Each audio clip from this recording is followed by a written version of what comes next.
we'll have Dr. Ed Ashby and his assistant, Troy Breeding, and we're going to be discussing the ultimate hunting arrows and how to achieve it and the facts that you need to know to prove what everybody's been saying about it. So here we go, Dr. Ed Ashby.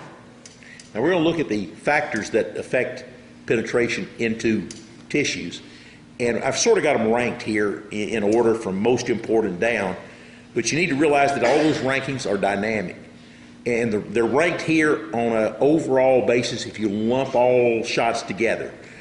But on certain types of hit, a factor that is very insignificant overall may turn out to be the crucial factor on that type of hit. So there is going to be a movement of these factors. So it's not a rigid, fixed list of saying, okay, this is this and so forth. Now each factor that's in here does have an effect on the arrow's performance, its terminal performance and penetration, one way or another. So maximizing the penetration of an arrow requires that you put in as many of the factors as you can. But each factor individually that you add will improve the performance of the arrow. Now, getting the very most out of your hunting arrows is all about improving the transfer efficiency of the arrow. If you've watched Ice Age, old Scrat here is not too good at transferring things. He chased that acorn all over. Transfer efficiency on a hunting arrow is how effectively the arrow applies whatever force it has to the tissues.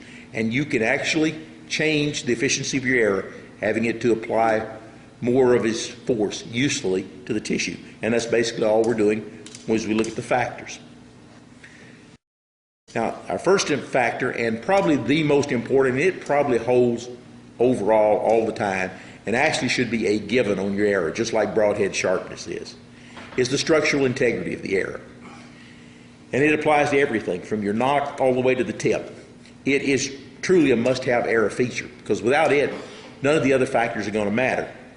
If you damage that arrow, if it breaks on impact, it is not going to matter how perfect the flight was or how sharp the broadhead was or what kind of broadhead or how many blades it had. Nothing else matters when there's a structural failure in the arrow. Now this is a chart looking at non-reinforced shafts, the carbon and aluminum shafts. And this was done, these are 20-yard shots from broadside into buffalo. And this is the damage rate per 100 shots. And you can see on the aluminum and the carbon shafts that about 1 in 3 is damaged. Now these are downed animals. None of that damage can be attributed to movement of the animal after the arrow hit him. This is from impact with heavy bone. And this is the real weak link on these is the aluminum insert and aluminum broadhead adapters if you use those. They cause all sorts of problems. The sturdiest of all shafts, hands down, are hardwood shafts with the lowest damage rate. And we're talking about the hickory and ash and laminated birch and purple heart and epee and forged woods, things like that. Not Port Orford cedar or lodgepole pine, but the tougher woods. And something I didn't mention yesterday that I should have, so I've talked to various people that we did have a lot of testing with footed shafts. And the footed shafts do very, very well if you have a hardwood footing on them.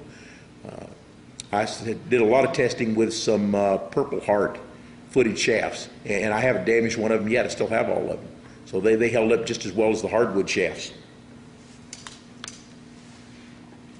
Now this is showing the correlation off those arrows between damaged shafts and damaged broadheads, and then the penetration rate when there's damage. And you can see that we have about, what does it work up there? So right at 70% of the shaft damage is associated with the damaged broadhead. So we really don't know which comes first. The association between the two is so high.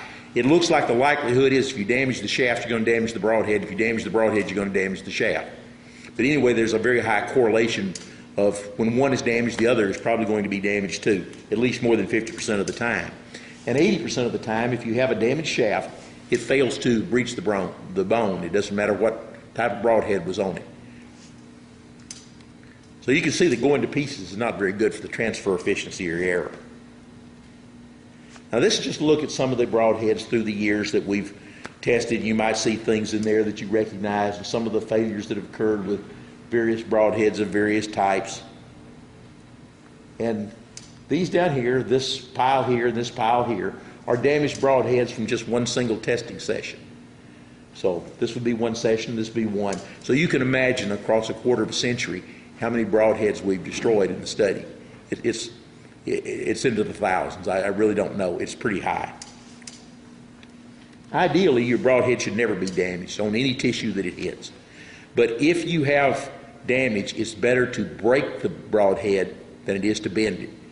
A very tiny tip bend like this will cost you 14% of the penetration average when it hits. That's not because of the dulling of the front of the arrow, it's because it redirects the course of the arrow, trying to pull the shaft behind it through the tissues in what is now a curved path that creates a lot of resistance and cuts the penetration down. And you will lose penetration when you break a broadhead, but generally the penetration is still in a straight line, and you don't lose near the amount of penetration on the average. Now, there's times you're going to break a broadhead and it's going to bring everything to a screeching halt, particularly if you got something like a vented head and it breaks off and leaves a hook. That's going to stop the penetration really fast. So that's one of the factors you want to look at. And one thing that I have a great tendency to do is, and it's, if you ever go out on expensive hunts, you go out west to hunt elk, or you spend a lot of money to travel somewhere, or you're going after a really big animal, I always try to use a well-used broadhead for my first shot, because I don't care what kind of broadhead you buy, how much you pay for it, things happen. The biggest problem with the high-quality broadheads has been occasionally you get one that's not heat-treated right. When you have a failure, virtually always it's because of the heat-treating problem. So you're going to get some of those. And there's no brand of broadhead that I've ever seen that doesn't occasionally fail. So it's really a wise idea if you're off on an expensive hunt. Take that broadhead you've been practicing with for months. Use it for your first shot, not one new right out of the package, because you don't know what you've got with that new broadhead. And for years and years, I marked all my hunting arrows. Every time I'd kill an animal, I'd put a dot between the feathers. And when I got to get the first shot, one with the most dots got to be the first shot. And because I wanted to use that well-tested setup, that well-tested broadhead that I knew was probably going to hold up. But one that I've tested in the testing and shot through a lot of bone with it and had no problem with, I'm perfectly happy to go hunt with that. But it is something you should keep in mind with your broadheads. This is damage rate by the type of broadhead. You can see the mechanical broadheads over 70%, and most of them should go in the trash can before you ever shoot them. The modular broadheads still have a very high damage rate of about 60%, and the rigid broadheads are showing here at 16.5. Now this is 2004-2005 testing, so we've been doing the study for 2 decades already, and most of the poor rigid broadheads are already out of the system. So you could sort of look at this as the damage rate from what would be the more popular or more commonly used broadheads today. But you should realize that there are a handful of broadheads that have damage rates less than 1%. So there is some difference in the broadheads that are available out there. But any of your rigid heads, of the more popular rigid heads particularly, are going to outperform any of the replaceable blade heads or any of the mechanicals, which, well, I'd like to see them gone.